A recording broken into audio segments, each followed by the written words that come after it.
बोलिए सद्गुरुदेव की जय। अपनी अपनी माता पिता गुरुदेव की जय।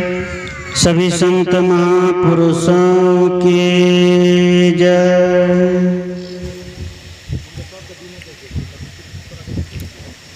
परम पूज्य सद्गुरुदेव जी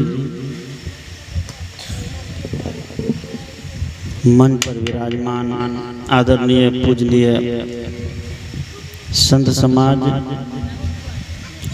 सत्संग स्थल पर उपस्थित धर्म प्रेमी बंधुओं, ग्रामवासियों, बुद्धिजीवियों, श्रद्धामूर्ति माताओं एवं बहनों,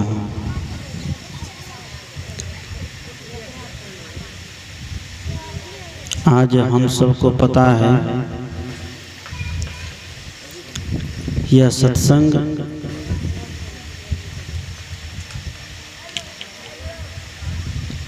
सुखसेन कुमार और उनकी धर्मपत्नी शांति देवी, शांति नाम है, शांति देवी के जन्मदिन के अवसर पर हो रहा है, जिसको कहते हैं बर्थडे।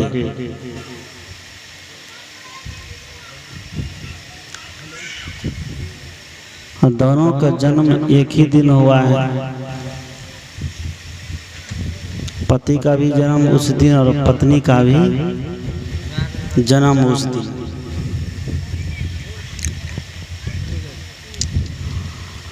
तो यह जन्म शरीर का नहीं, ज्ञान का हुआ है, बोध का हुआ है। और यही जन्म वास्तविक जन्म है। ज्ञान से जन्म हो लेना, बोध से जन्म हो लेना, इस वास्तविक जन्म को जो समझ लिया, वह व्यक्ति दुनिया के दुखों से मुक्त हो जाता है। वह व्यक्ति दुनिया के जंजालों से ऊपर उठ जाता है। शरीर जन्म ले लिया है, 10 साल, 20 साल, 25 साल, 50 साल, 100 साल की जिंदगी जीते हैं, लेकिन अगर आत्मज्ञान का नहीं उतरा, ज्ञान जीवन में नहीं आया, बोध को जब तक नहीं प्राप्त किए, तो समझिए कि 100 साल की जिंदगी क्या होती है, बेकार हो जाती है। इसलिए सद्गुरु कहते हैं हमें उस ज्ञान की प्राप्ति के लिए संत सद्गुरु के शरण में जाना चाहिए। उस ज्ञान की प्राप्ति के लिए जब तक संत सद्गुरु का शरण नहीं जाएंगे, तो वास्तविक जन्म का ज्ञान हमें होने वाला नहीं है। आप लोग सुनते हैं कि संत जन एक उदाहरण देते हैं। एक बहुत बड़ा ज्ञानी, प्रोफेसर कहना चाहिए, बहुत पढ़ा लिखा, बहुत बड़ा विद्वान, वह कहीं जा रहा था। रास्ते में नदी पड़ गई, नदी को पार करना था। नदी को पार करने के क्रम में कोई साधन नहीं था कि नदी पार हो। वह विद्वान, वह प्रोफेसर तैरना भी नहीं जानता था कि नदी तैर करके पार हो जाए। पानी ज्यादा है, तैरने की कला मालूम नहीं है, पानी ज्यादा है तो व्यक्ति डूब जाएगा। तैरने की कला अगर मालूम हो जाए तो व्यक्ति बड़े से बड़े भावसागर को पार कर लेता है। तो वह विद्वान व्यक्ति, वह प्रोफेसर व्यक्ति नदी पार होने के लिए एक नाविक के पास गया और नाविक से कहता है कि हमें नदी पार कर दो। नाविक का तो काम ही है नदी पार कराना। नाविक का पेशा है। तो जो व्यक्ति आएगा, जो राही आएगा, मुसाफिर आएगा, सबको नदी नाव में पार कराएगा। नदी पार जाने के लिए वह विद्वान व प्रोफेसर नाव में बैठा। जब नाव थोड़ी दूर गई तो प्रोफेसर नाव चलाने वाले से पूछने लगा कि तुम पढ़े लिखे हो, तुम कुछ ज्ञानी हो, तुम कुछ विद्वान हो। नाव चलाने वाला व्यक्ति ने कहा कि बाबूजी हम कुछ पढ़े लिखे नहीं हैं, गरीब घर से हैं, माँ बाप गरीब थे, पढ़ा लिखा नहीं पाए, हम पढ़ नहीं पाए, यही मेरा धंधा है, नाव चला करके गुजर बसर करना। हमारे अंदर उतना ज्ञान नहीं है, उतना बोध नहीं, हम पढ़े लिखे नहीं है। वह प्रोफेसर साहब चुप हो गए। प्रोफेसर साहब कुछ नहीं जवाब दिए।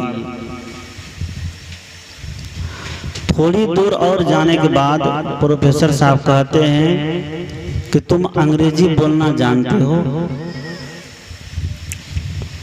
और जो मूर्ख व्यक्ति है, जिसको हिंदी सही से नहीं बोलने आता है, प्रोफेसर साहब कहते हैं तुम अंग्रेजी बोलना जानते हो, तो उनको गुस्सा उठेगा कि नहीं उठेगा?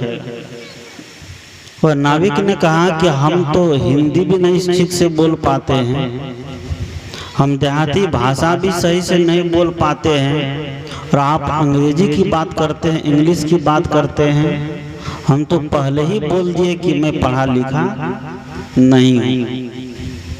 याद रखिए कि दुनिया में कुछ ऐसे भी व्यक्ति है जो पढ़ा लिखा तो नहीं होता है, लेकिन बहुत पढ़े लिखे हुए व्यक्ति का कान काट लेता है, काटता है ना।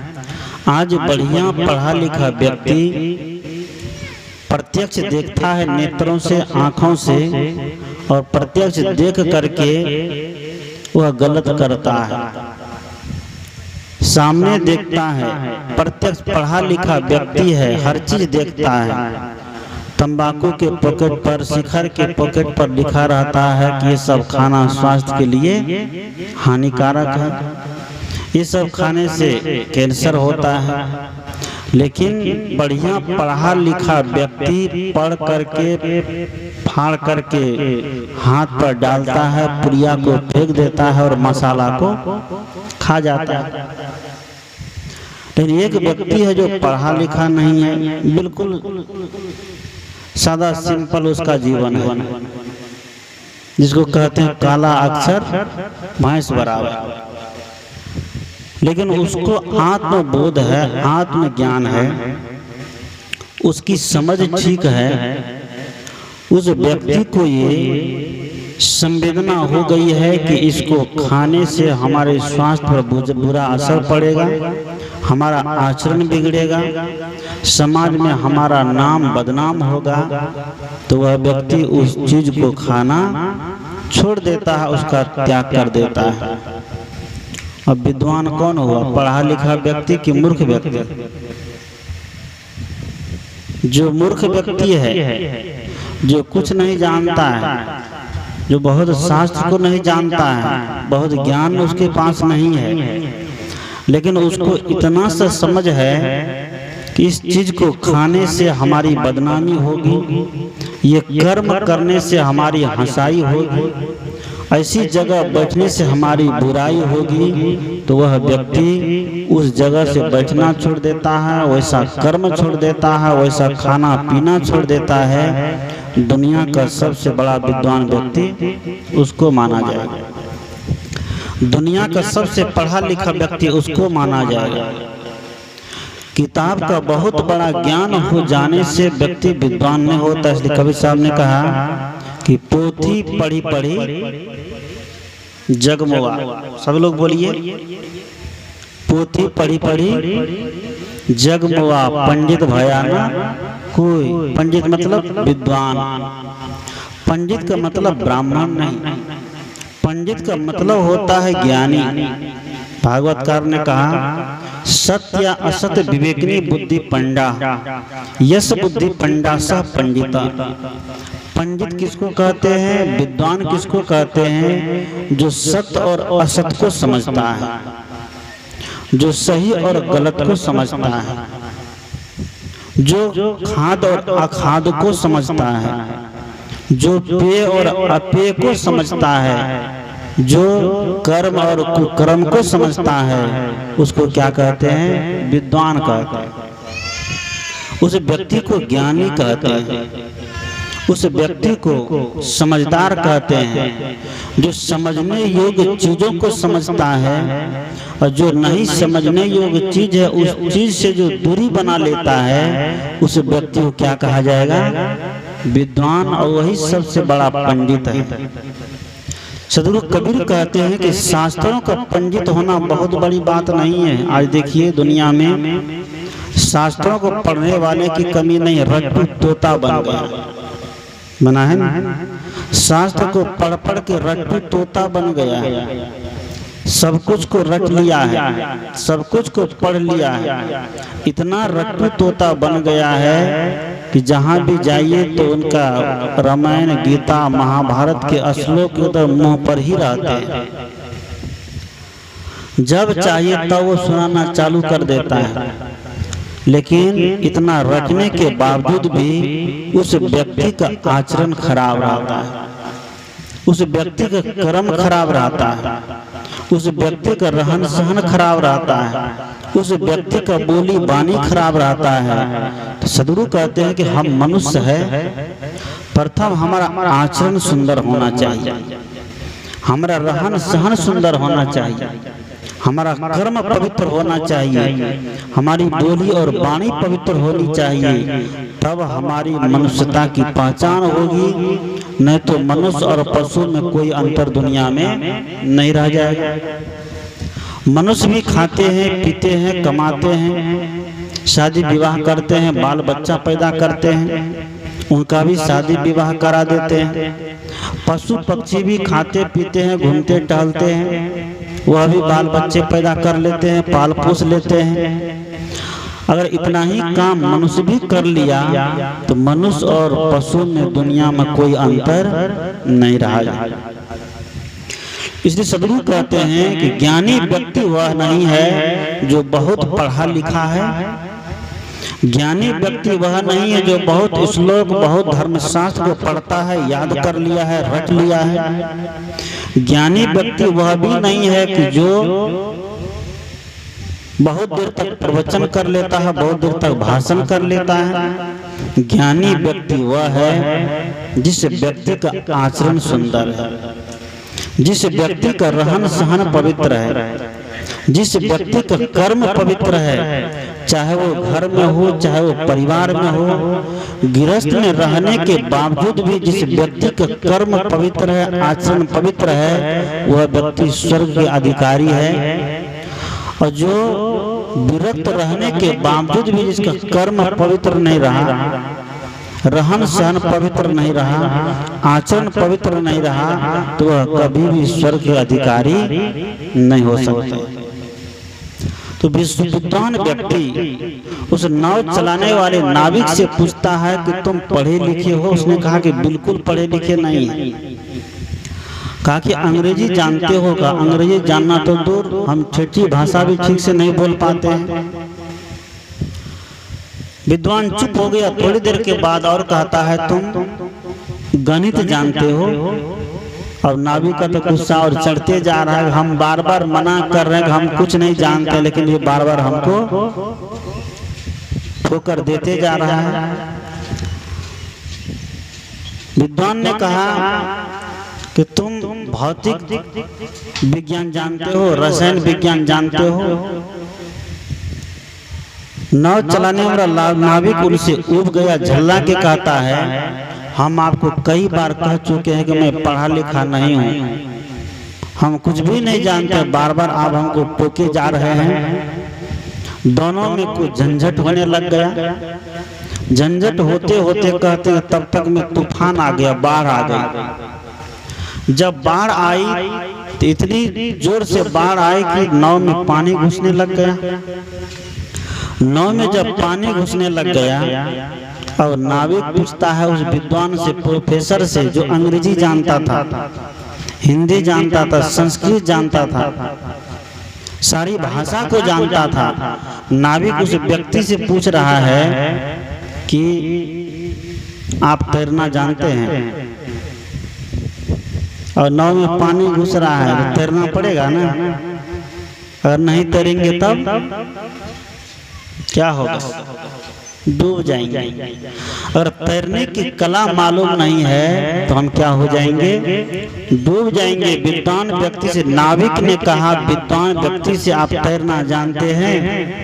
कहा कि हुजूर हम तैरना तो नहीं जानते हैं। तो नाविक ने कहा, हम तो हुए तैरकर बाबू सरिता के उस पार।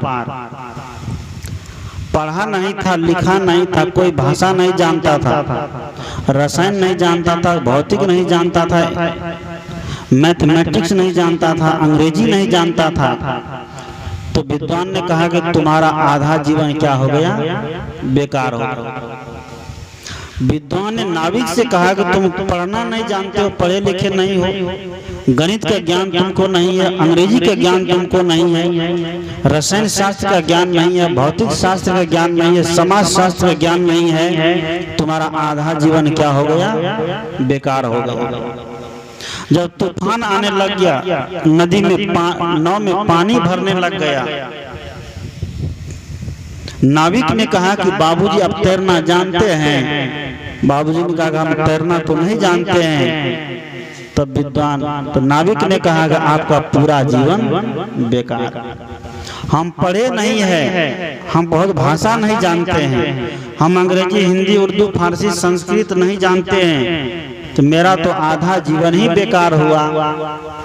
और आप पढ़े लिखे भी हैं, अंग्रेजी जानते हैं, हिंदी जानते हैं, संस्कृत जानते हैं, उर्दू, फारसी, पंजाबी, बंगाली, मराठी सब कुछ जानते हैं, रसायन शास्त्र, भौतिक शास्त्र, जीव विज्ञान सब कुछ जानते हैं आप, समाज शास्त्र सब शास्त्र का आप अध्ययन किए हुए हैं। हम केवल पढ़े नहीं होने के कारण मेरा आधा जीवन बेकार हो गया, लेकिन आज आप तैरना नहीं जानते तो आपका पूरा जीवन बेकार होगा कि नहीं होगा? तैरने की कला अगर मालूम नहीं होगा तो हमारा पूरा जीवन क्या हो जाएगा? बेकार हो जाएगा। नाविक ने कहा हम तो हुए तैरकर बाबू सरिता के उस पार, जाने बिना तैरना बाबू तेरा सारा जीवन बेकार। उस विद्वान का सारा जीवन बेकार हो गया। नाव में पानी भर गया, नाव डूब गया। नाव डूबा तो नाविक तैरना जानता था, वह तैर करके निकल गया, और जो विद्वान था, जो इतने शास्त्रों का अहंकार लिए नाव में बैठा था, वह व्यक्ति समुद्र में डूब मरा। सदगुरु कहते हैं आज वही स्थिति हम लोगों की है, हम मनुष्यों की है। हम लोग अपने मन के अहंकार रूपी समुद्र में डूब रहे हैं।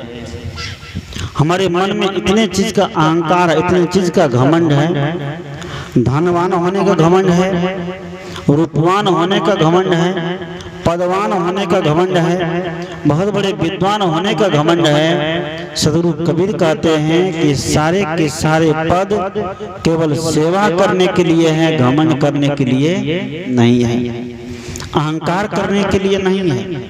आपके पास विद्या है तो विद्या से सेवा करिए, आपके पास धन है तो धन से सेवा करिए, आपके पास कोई अच्छे पद मिले हैं, मुखिया का पद है, एमएलए एमपी का पद है, संत का पद है, महंत का पद है, मुख्यमंत्री और प्रधानमंत्री का पद है, एसडीओ सीओ का पद है, कर्मचारी का पद है, ये सारे के सारे पद सेवा करने के लिए मिले हुए हैं। इस पद को पा करके अगर मन में घमंड करते हैं, समझिए कि इस पद का प्राप्त करना हमारा बेकार हो गया। सदगुरु अभिलाष साहब ने कहा कि पद पा करके भूल मत जाना, चलो न्याय से भाई। क्या कहते हैं? कि कोई पद मिला है तो उस पद को प्राप्त करके भूल मत जाना अहंकार में, हम तो मुखिया बन गए, अब हम जो करेंगे वही होगा। ऐसा होता है? नहीं होता है। पद पाकर के भूल मत जाना, चलो न्याय से भाई, नहीं तो 5 साल में दोसर हो चुनाई, जय कलमा पकड़ हटाई, तू न भूलो मन। होगा कि नहीं? अगर पद पाकर के भूल गए, 5 साल के बाद दूसरा चुनाव होगा, ये जनता क्या करेगी? कान पकड़ के उठा करके फेंक देगी या दूसरे को चुन लेगी, चुनेगी ना। इसलिए सदगुरु कहते हैं दुनिया का कोई भी पद है सेवा करने के लिए है, ये संत का भी पद है, गुरु का भी पद है, तो यह भी सेवा करने के लिए है। ये केवल सेवा लेने के लिए नहीं, सेवा करने के लिए है। ये भक्त समाज संत की सेवा करते हैं तो संत का भी कर्तव्य है कि उनको भी उनकी सेवा करना। ये भक्त समाज धन से, दौलत से, शरीर से, तन मन धन अर्पित करके सेवा करते हैं, तो संत को भी चाहिए कि अपने खुली आचरण में रह के, खुली चरित्र में रह करके ज्ञान अर्जन करे और उस ज्ञान से समाज की सेवा करे, उस ज्ञान से समाज की रक्षा करे। क्योंकि आज हमारा समाज सत्य का मार्ग छोड़ करके असत के मार्ग पर ज्यादा ही जा रहा है, सही रास्ता को छोड़ करके गलत रास्ता पर ज्यादा जा रहा है। इसलिए संत को चाहिए कि गांव-गांव में छोटा हो या बड़ा हो सत्संग की सभा करके लोगों को सन्मार्ग पर चलने के लिए प्रेरित करे, ज्ञान के रास्ते पर चलने के लिए प्रेरित करे। जिस ज्ञान के रास्ते पर आज हमारे सुखसेन जी और उनकी धर्म पत्नी शांति देवी चलने का संकल्प लिया, चलने का बीड़ा उठाया, ये सब काम सबके बस की बात नहीं है। गुरु के शरण में जाना और जीवन में गुरु को धारण कर लेना एक संत को बुलाना समझे दरवाजे पर हाथी बांधने के बराबर है। और बड़े बड़े लोग धनवान कुबेरपति जिसको कहते हैं, वह भी संत को दरवाजे पर नहीं बुला पाते। और हमारे सुखसेन जी के पास और शांति जी के पास क्या है? बहुत बड़ा धनवान नहीं है, अमीर नहीं है, क्या है? दुनिया में कुछ ही लोग होते हैं जो दिल से तो, धन से तो गरीब होते हैं, घर से गरीब होते हैं, जमीन से गरीब होते हैं, रुपया पैसा से गरीब होते हैं, लेकिन दिल से क्या होते हैं? अमीर होते हैं। जो व्यक्ति दिल से अमीर होते हैं वही व्यक्ति दुनिया में कुछ कर पाते हैं। धन से अमीर, जमीन से अमीर, रूप से अमीर, रुपया पैसा से अमीर व्यक्ति तो समझिए कि डब्बा मात्र है। जैसे ये गुब्बारा देखते हैं ना, बैलून, देखने में कितना बढ़िया लगता है, बढ़िया लग रहा है ना। अब बस जैसे जैसे इसमें गैस बढ़ता है अपने आप फट फट होते जाता है। कोई फोड़ता है इनको, जैसे जैसे इसमें गैस भरती है तो अपने आप ये फट जाता है। सदगुरु कहते हैं कि दिल से अमीर रहिए, धन से बेशक गरीब रहिए तो रहिए, लेकिन दिल से अमीर रहिए तो धन की कमी दुनिया में नहीं पड़ेगी। और धन से अमीर रहेंगे और दिल से गरीब रहेंगे तो दुनिया में कहीं भी धन मिलने वाला नहीं है। महाभारत की कहानी उसको याद करिए कि भगवान कृष्ण आए थे। जैसे दुर्योधन को पता चला कि भगवान कृष्ण आने वाले हैं तो दुर्योधन ने 56 प्रकार का भोग बना करके तैयार करके रखा कि आज भगवान कृष्ण आएंगे, हम तो राजा है, हम उसके लिए इतनी चीज का इंतजाम करते हैं। भगवान कृष्ण आए तो जरूर, घूमे फिरे, सबसे भेंट मुलाकात किए, लेकिन भोजन कहाँ किए? विदुर के घर में। उसमें भी कौन चीज खाए थे? माल मलिदा नहीं खाए थे, छाली घी नहीं खाए थे, हलवा पूरी पापड़ रसोई कचरी बड़ी नहीं खाए थे। क्या खाए थे? साग खाए, दुर्योधन घर मेवा त्यागी, साग विदुर घर खाई। साग उसके यहाँ खाया। प्रेम से अगर व्यक्ति साग दे दे तो साग समझिए कि 56 प्रकार से के भोग से कम नहीं है। लेकिन 56 प्रकार का भोग दे दे और दिल गरीब बनकर रहेगा तो उसमें कोई रस, कोई स्वाद नहीं आएगा। इसलिए सदगुरु कहते हैं कि हम मनुष्य है प्रथम, हम मनुष्य का प्रथम कर्तव्य है कि गुरु की शरणागति हो करके धर्म के रास्ते पर चले। क्योंकि गुरु के बिना अगर कोई काम करते हैं तो हमारा वो काम सफल होने वाला नहीं है। सदगुरु कबीर ने कहा गुरु बिनु माला फेरता। बहुत लोग कहते हैं गुरु की क्या जरूरत है, कहते हैं किताब खरीद के ले आते हैं। मोबाइल आजकल सबके घरों में है, यूट्यूब से प्रवचन लगा देता है, सुन लेता है, कथा लगा देता है, सुन लेता है। अब व्यक्ति सोचते हम तो ज्ञानी हो गए, कथा सुन लिए, प्रवचन सुन लिए, किताब में प्रवचन को पढ़ लिए, कहानी को पढ़ लिए, साखी श्लोक को याद कर लिए, हम क्या बन गए? ज्ञानी बन गए। सदगुरु कहते हैं कि नहीं, जब तक देहधारी संत नहीं हो मिलेंगे तो तब तक हमें ज्ञान के मार्ग पर बताने वाला कोई व्यक्ति नहीं हो।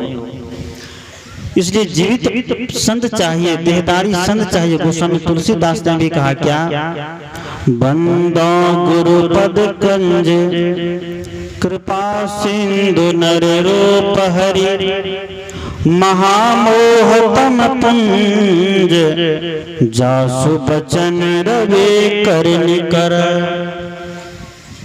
हनुमान जी भी कहते हैं क्या, श्री गुरु चरण सरोज रज निज मन मुकुर सुधार, वरनौ रघुवर विमल जसु जो दायक फल चार। हनुमान जी भी गुरु की वंदना सर्वप्रथम करते हैं। इसलिए गुरु का स्थान सर्वोपरि स्थान है। गुरु के स्थान को आज तक कोई धूमिल नहीं कर पाया। जो गुरु के स्थान को धूमिल करता है, समझिए दुनिया से उसका अस्तित्व ही समाप्त हो जाता है। रावण ने कभी भी गुरु जी की बात को नहीं माना। रावण के गुरु का क्या नाम था? हाँ सही बोल रहे हैं, क्या नाम था? रावण के गुरु का क्या नाम? शुक्राचार्य। रावण ने गुरु जी का बात को नहीं माना, अपमान करता था। तो रावण का अस्तित्व देखिए। और राम ने जीवन जब से पता चला कि मेरे गुरुदेव है, तो प्रातः काल उठ के रघुनाथा, माते पिता गुरु ना वही माथा। प्रातः काल जैसे जगते थे तो माता पिता गुरुदेव को क्या करते थे? प्रणाम करते थे। आज के बच्चे प्रणाम करना बड़ा शर्म लगता है उनको। आजकल का कहिए कि माता पिता को प्रणाम करें तो शर्म लगती है। और सुबह जैसे उठता है तो कभी व्हाट्सएप को प्रणाम करता है, कभी फेसबुक को प्रणाम करता है, कभी यूट्यूब को प्रणाम करता है, कभी ट्विटर को प्रणाम करता है, कभी हाइक को प्रणाम करता है, कभी बहुत लोग मोबाइलों को प्रणाम करता है उठते उठते। माता पिता का प्रणाम दूर हो गया और मोबाइल का प्रणाम चालू हो गया। पहले समय देखिए, गांव में कोई भी बच्चे भी क्या बोलते? नमस्कार बाबा जी, दंडवत बाबा जी बोलते थे ना। और आज के बच्चे भी बोलते हैं हाय बाबा जी। उधर से वो भी कहता है हाय, इधर भी हाय है, उधर भी हाय है, इधर भी है उधर भी है, और दोनों है में जा रहा है। ये सदगुरु कहते हैं कि बच्चे में ऐसा संस्कार अब भरने की जरूरत है। माता पिता शाम के समय बच्चे को सांझ कहते देने, बेटी को दीपक जला करके सांझ देने कहते हैं। तो बेटी घर से सांझ निकालती है कोहबर घर से, और दिया दीपक लेकर के आंगन से दरवाजे तक घूमते घूमते आकर के फिर कोहबर घर में दीपक रख देते। माँ बाप का ज्ञान देखिए। उस माँ बाप को समझाना चाहिए, तुम्हारे दादा बैठे हैं, तुम्हारी दादी बैठी है, उसके सामने दीपक दिखाओ। ये जीवित संस्कार है और इस संस्कार की आज बहुत कमी हमारे समाज में होती जा रही है। ये संस्कार आज सिखाइए बच्चे को, ताकि वह बच्चे आगे चल करके आपका कदर करे कि माता पिता ने मुझे ये संस्कार दिया है। ये दीपक केवल अंधकार को दूर करने के लिए नहीं है। दीपक जला करके वैसे अपने से बड़े लोगों के सामने जाइए जो अनुभव को प्राप्त हो गए हैं, जिसको दुनिया का अनुभव हो गया है, इस संसार का अनुभव हो गया है, उसके सामने दीपक दिखाइए। वह उनके हृदय का आशीर्वाद निकलेगा। वह कितना से कितना खूंखार व्यक्ति भी होगा, अगर रोज रोज उसको हम दीपक दिखाएंगे, रोज रोज उनके पैर छुएंगे, उसका हृदय पिघलेगा कि पत्थर बना रहेगा, पिघलेगा ना। अगर रोज रोज बच्चे दीपक दिखा रहा है, जब बहू दिखा रही है, बेटा दिखा रहे हैं, तो सास ससुर को भी चाहिए कि उनका हृदय में थोड़ा परिवर्तन आए। ऐसा नहीं कि पुतोहा दीपक लेकर खड़ी है और सास है तो मुंह बिचका के उधर घुमा लेती है, तब तो काम गड़बड़ हो जाएगा, होगा ना। तो सास को भी चाहिए, क्योंकि दोनों हाथ से रोटी बनती है, एक हाथ से रोटी नहीं बनेगी, बनती है दोनों हाथ। अगर सास आशीर्वाद दे रही है तो बहू को भी चाहिए कि उसके रास्ते पर चले। अगर बहू सास ससुर की सेवा करती है तो सास ससुर को भी चाहिए कि मैं बहू को सही सम्मान करें, क्योंकि वह सोचती है कि हमारी बेटी जिस घर में जाए उस घर में बेटी को कोई उल्टा पुल्टा नहीं बोले। कोई सोचते हैं ना, जितनी माताएं बैठी सब ये सोचती है हमारी बेटी जब शादी होकर के ससुराल जाए तो वहाँ पर इनकी सास, इनके ससुर, इनके देवर, इनके जेठ, इनके ननद इनको अपना बेटी भाई बहन की तरह समझे। तो उस सासू माँ को भी चाहिए कि जो दूसरे की बेटी मेरे घर में आई है, हमको भी चाहिए कि उनको बेटी का दर्जा दे, तब ये हमारी बेटी के समान दूसरे घर में होगा, नहीं तो नहीं होगा। हम दूसरे की बेटी के साथ गलत बर्ताव करेंगे तो हमारी बेटी के साथ कभी अच्छा बर्ताव नहीं होगा, बुरा ही बुरा बर्ताव होगा। मैंने कहा कि संत से जुड़ करके हम कोई काम करना प्रारंभ करें। जब से जीवन में संत का आशीर्वाद उतर जाता है तब से हमारा जीवन धन होने लगता, सफल होने लगता। आज देखिए इसी ग्राम में कुछ ऐसे लोग हैं, नाम लेना उचित नहीं है, क्योंकि नाम लेने से कुछ लोगों को तकलीफ हो जाती है, दुख होने लगता है, उनका नाम लिया मेरा नाम ही नहीं लिया, इस नाम को बगल करिए, काम वाला काम करिए। जो ऐसे लोग जो संतों से जुड़े हैं, संतों से जुड़ करके अपना जीवन जी रहे हैं, उसका घर देखिए, परिवार देखिए, संस्कार देखिए, उसका रहन सहन देखिए, उसके कपड़े लत्ते देखिए, उनके बाल बच्चे देखिए, हर चीज में ऐसा लगता है कि बिल्कुल फुर्ती है, हर चीज में ऐसा लगता है एकदम सुगंध ही सुगंध आ रही है। और जिसके दरवाजे पर संत का आगमन नहीं हुआ है तो उसके जीवन में दुर्गंध ही दुर्गंध फैल रही है। न उसका भोजन ठीक है, न उसका सोना ठीक है, न जागना ठीक है, न रहन सहन ठीक है। घर परिवार में 5 सदस्य है, 5 सदस्य में हर समय झों झों झों झों कुत्ता बिल्ली जैसे होते रहता है। यह कोई जीवन है? यह कोई जीवन नहीं है। इसलिए कबीर साहब ने कहा क्या, जागर कथा नहीं गुरु कीर्तन, संत नहीं मेहमाना हो, ताघर जमरा डेरा दीना, सांझ पड़े शमशाना हो। जागर कथा नहीं गुरु कीर्तन, संत नहीं मेहमाना हो। सदगुरु कहते हैं जिस घर में कथा नहीं हो, कीर्तन नहीं, संतों का आगमन नहीं हो, तो वह घर किसके जैसा है? शमशान घाट। किसके जैसा? शमशान घाट के जैसा। शमशान घाट में जब शमशानी माहौल एकदम उदास उदास, सन्नाटा सन्नाटा, तो समझिए उसके घर में उसी तरह सन्नाटा सन्नाटा रहा जैसे घर में सत्संग न हो, भजन न हो, संतों का आगमन न हो, संतों का कथा कीर्तन न हो।